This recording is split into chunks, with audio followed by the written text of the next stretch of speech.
பாட்டி லலிதா கிட்ட உங்க அப்பா எனக்கு கால் பண்ணி பெரிய பணக்கார இடத்துல மாப்பிள்ளை பார்த்திருக்கேன்னு எப்படியாவது உன்னை சம்மதிக்க வைக்க சொல்லி சொன்னாரு.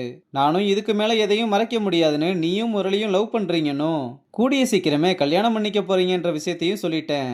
அதை கேட்டதுமே உங்க அப்பா ரொம்ப டென்ஷன் ஆயிட்டாருன்னு சொன்னதும், உங்ககிட்ட நான் முரளியை கல்யாணம் பண்ணிக்க போறேன்னு யார் சொன்னது? அதெல்லாம் எப்பவும் நடக்க போறதில்ல. எங்களுக்குள்ள எல்லாமே முடிஞ்சது. இனி காதலும் இல்ல கல்யாணமும் இல்லைன்னு சொல்றா. பாட்டியும் நீ ரொம்ப தப்பான முடிவு எடுக்கிறமா. இந்த முடிவுனால நீ காலம் முழுக்க கஷ்டப்பட வேண்டிய நிலைமை கூட வரலாம்னு சொல்ல, என் விதி அதான்னா அப்படியே நடக்கட்டும்னு சொல்லிட்டு காலை கட் பண்றா.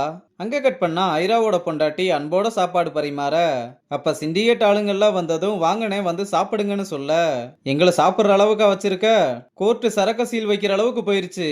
உன்னை விட இதுல நாங்க தான் அதிகமா பணம் போட்டிருக்கோம்னு சொன்னதும், அண்ணே நான் என்ன இல்லைன்னா சொன்னேன், நம்ம போட்டதை விட கண்டிப்பா அதிகமா பணம் வரும், என்ன நம்புங்க. பழனி வீரப்பன் சீல் வச்சிருந்த இடத்துல இருந்து மண்ணு எல்லாத்தையுமே வெளியெடுக்க ஆரம்பிச்சிட்டாரு. நாளைக்கு காலையில போர்ட்டுக்கு சரக்கு எல்லாமே போயிரும், யாரும் கவலைப்படாதீங்க, எல்லாமே நல்லபடியா நடக்கும்னு வாக்கு கொடுக்க, அதுக்கு சிண்டிகேட் ஆளுங்களும் நடக்கும் இல்ல நடந்தே தீரணும்னு மிரட்டிட்டு அங்க இருந்து கிளம்புறாங்க. அங்க ஐரா அவ்வளவு டென்ஷன்ல இருக்க நம்ம பசங்க ஜாலியா கிரிக்கெட் விளையாண்டுகிட்டு இருக்காங்க.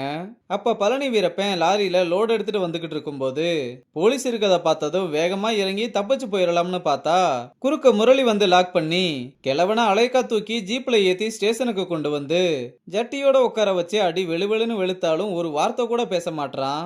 ராஜாவும் இந்த வயசுலயும் உனக்கு ரொம்ப தைரியம் தான், ஐராவுக்காக அடிதடி கொலை பண்ணதெல்லாம் பத்தாதுன்னு இப்ப கோர்ட்டு சீல் வச்ச உத்தரவை மீறி கேட்டை உடைச்சிட்டு மண்ணை எடுத்துட்டு போறீங்களான்னு கேட்க, அவனுக்கு தைரியம்லாம் இல்ல சார், இன வெறி, அதுதான் ஒரு வார்த்தை கூட பேச விட மாட்டுது. ஆனா என்ன பண்றது, ஐயா பண்ணதுக்கு இருக்கிறதுலே பெரிய தண்டனை தான் கிடைக்க போகுது, இனி ஐராவே நினைச்சாலும் காப்பாத்த முடியாதுன்னு சொன்னதும், அட ஏன்டா நீ வேற பயமுறுத்துற, பாவம்டா ஐயாவை நம்பி ஒரு பேத்தி வேற இருக்குன்னு மிரட்டி பாக்க, தம்பி இதெல்லாம் பழைய ரூட்டு, வேற ஏதாவது புதுசா ட்ரை பண்ணி பாருங்கன்னு சொல்ல, ராஜா கடுப்பாகி லத்திய வச்சு அடி உரி உரின்னு உரிக்க, ஜீவா பதறி போய் சார் விடுங்க சார் சித்திர போறான்னு தடுக்கிறான்.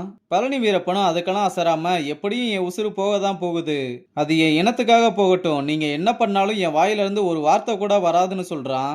இங்க ஐராவோட அல்லக்கை வேகமா ஓடி வந்து பழனி வீரப்பனை ராஜா பிடிச்சிட்டான். நம்ம சரக்கெல்லாம் வேற மாட்டிக்கிச்சுன்னு சொன்னதும் அப்படியே தலையில கைய வச்சு எல்லாம் போச்சுன்னு ஐரா உட்காந்துற, அப்ப இன்னொருத்த ஓடி வந்து கிம்மு லைன்ல இருக்காருன்னு போனை கொடுத்ததுமே முத வார்த்தையா சரக்கு எப்ப வரும்னு கேட்க, சரக்கு எல்லாமே போலீஸ் கிட்ட மாட்டிருச்சு, நான் தோத்துட்டேன் கிம் என்ன மன்னிச்சிருன்னு சொல்ல, என்ன ரொம்ப ஏமாத்திட்ட ஐரா, இனி நான் வேற வெண்டார தேடிக்கிறேன்னு காலை கட் பண்ணதும் கொரியக்காரன் காரி மூஞ்சிலேயே துப்புறான்டா. 50 கோடி ரூபாய் டீலு பெருசா வெட்டி முடிச்சிருவேன்னு பேசினியே, இப்ப என்னத்த கிழிச்சேன்னு கேக்குறான்டான்னு சொல்லிக்கிட்டு இருக்கும் போதே அல்லக்கை போன் எடுத்து பார்த்து அண்ணே தலைவர் கால் பண்றாருன்னு சொல்ல, ஐராவும் பதறி போய் வேகமா எந்திரிச்சு பேச, அவரும் பணம் என்னாச்சு ஐரா, என்னால ரொம்ப நாளெல்லாம் பொறுத்துக்க முடியாதுன்னு சொல்றாரு.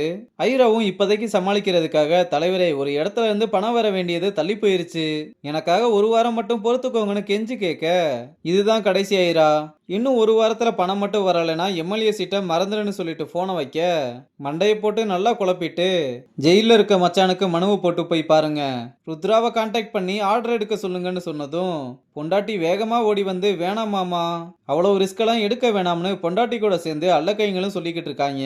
ஆனா ஐரா அதை எதையுமே கேட்காம ரிஸ்க் எடுத்துதான் ஆகணும், இப்ப நம்ம இருக்க நிலைமைக்கு வேற வழி இல்லைன்னு சொல்ல, பொண்டாட்டியும் வேகமா ஓடி போய் உள்ள இருந்த நகை எல்லாத்தையுமே எடுத்துட்டு வந்து கொடுத்து, இத வச்சு என்ன வேணாலும் பண்ணுங்க, ஆனா ருத்ரா கிட்ட மட்டும் வேணாம்னு சொல்றா. அதுக்கு ஐராவும் இதெல்லாம் பத்தாதுமா, திரும்பவும் இந்த மாதிரி பண்ணி என்னை கஷ்டப்படுத்தாத, இதை நானே பாத்துக்கிறேன்னு சொல்ல, அப்ப அங்க ஸ்லோ மோஷன்ல கௌதம் என்ட்ரி கொடுத்து ஐரா கிட்ட அவன் ரெக்கார்ட் பண்ண ஆடியோ கிளிப்பை பிளே பண்ணி காமிக்க, அதை கேட்டதுக்கு அப்புறம் தான் ஐரா மூஞ்சில பிரகாசமே வருது. அந்த சந்தோஷத்தோடவே கமிஷனரை பார்க்க வந்து அவருக்கு ஒரு கிஃப்டை கொடுத்துட்டு அந்த ராஜாவும் முரளியும் ரொம்ப குடைச்சல் கொடுக்குறாங்க.